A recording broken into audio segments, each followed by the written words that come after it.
cosplay interlude before Tony Daniel and Tony Guerrero come back on to talk comic book art. Joining me are Stephanie and Sean, cosplayers extraordinaire, as you can judge by Jill Valentine here and Chris Redfield. You guys are looking awesome. These costumes look great. Thank you. Thanks.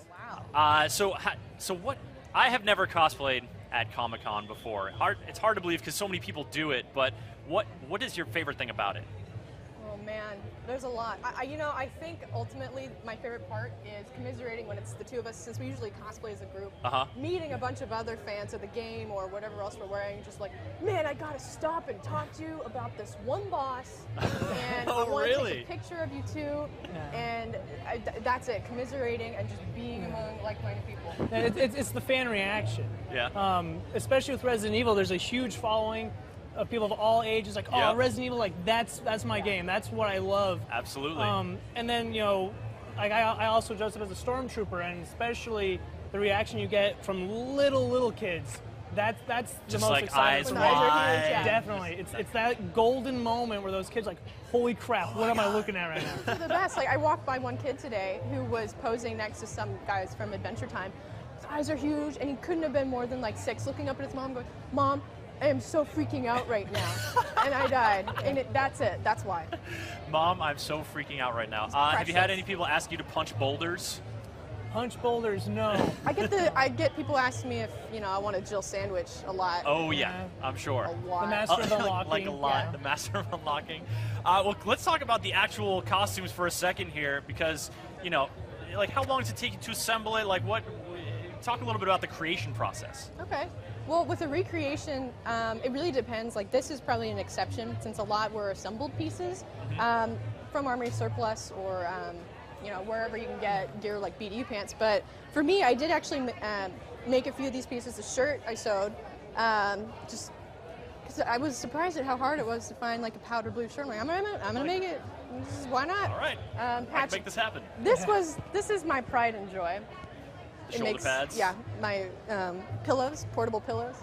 I'm the shoulder you cry on when you can't handle the zombie pressure anymore.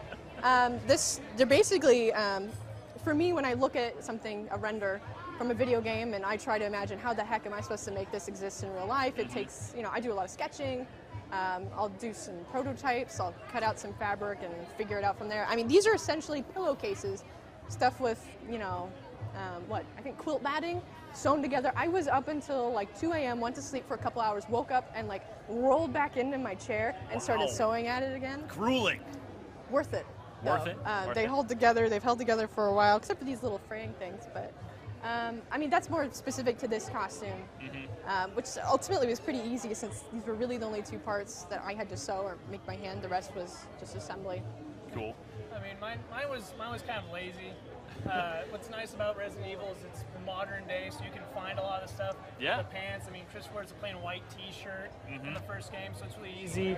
The hardest part was just it was naturally growing. I had another vest that was good enough. Yeah. But it's the constantly researching, trying to find that special item. So this isn't just like, I got my Chris Redfield going, I'm good. Yeah. It's like, this could be better. I can pull it off with this, but I'd really like that Exactly. part. You're always changing it and everything. It's fine-tuning it this way, or, oh man, it's an awesome like pouch I want to wear on my belt. So every year there's something different that you're adding onto the costume. I notice you have like a serious amount of tags on your knife there. And you guys have guns in your holsters. What's the process for like weapon management here, so that, you know, they see people coming in with guns and swords of all different types? Yeah, it's, you know, it's interesting, because I started coming to Comic-Con several years ago, and weapons checks wasn't even heard of. Oh, really? And now what they've done in years past is they have off-duty or retired law enforcement that will sit there, and you walk up to a table and you just lay everything out you have on the table, and they'll tag and say, oh, you're good. But it's ridiculous, because when you first get here, especially with a knife and a gun, people start like, oh, you need to go there right now. Yeah. And they start getting a little weary of you. Yeah, I bet. So, is that a fun scene for you to enact? You're like, all right, I got my knife here.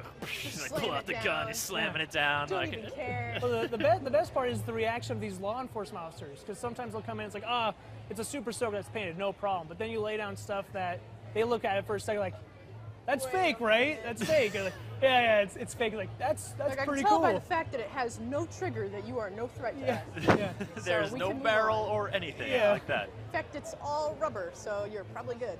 Yeah. Thanks, kid. Have a good day. It's like a 12-year-old who's just wide-eyed thinking he's in trouble. Okay. Yeah. All right, before we wrap up, Sean, you mentioned you also do Stormtrooper. What else is in you guys' repertoire, cosplay-wise? Oh, man. Is this a long list? No, it's not that long. Not that long. We do Star Wars together. Like, Sean has the Stormtrooper. I've done a Twi'lek for the past few years. Not doing it this year. Feel bad about it, but it's the aliens with the head tails. And Sure. paint. That seems like it would get warm. Like, It you guys, does. you got short sleeves on. These seem like more comfortable of Yeah. you know. I don't hate my life right now. Yeah. Yeah. That's a good thing. So this is feeling pretty good. Yep. But let's see, we've done Persona 3, kind of an obscure reference. If anyone, it's not that obscure. If you haven't played Persona 3, please play it. Great game. I've done some Final Fantasy. I'm working on some stuff right now. The fortunate thing for me is I got into cosplay when I was in college, so studies came first, cosplay came second. So my production time took a lot longer. So just finished the steampunk airship engineer, so I'll be wearing that this weekend. Oh, cool. So I got the big old heavy goggles and wrenches everywhere, and that's my first steampunk costume, so that should be interesting. Have you guys gone by the GameSpot camera rotunda to get your pic? Heard about it. You should go check it out. I did it in like this outfit last night. Yeah. It's gonna be way cooler when you guys do it. Yeah. Everyone's cool when they're taking it. And yeah, you could win like a little 3D printed model of yourself. I think We'll I know see. what we have to do. Yeah, I think we got to head over there now. Well, thank you guys so much for coming on stage, Stephanie and Sean. It was a pleasure to talk cosplay with you Thanks guys. for having us. Awesome. Folks, we're going to be back on stage with Tony Guerrero and Tony Daniels talking comics in just a second. But first, it's Homer Ibarra with a look at Blizzard Entertainment right on the show floor here at San Diego Comic-Con.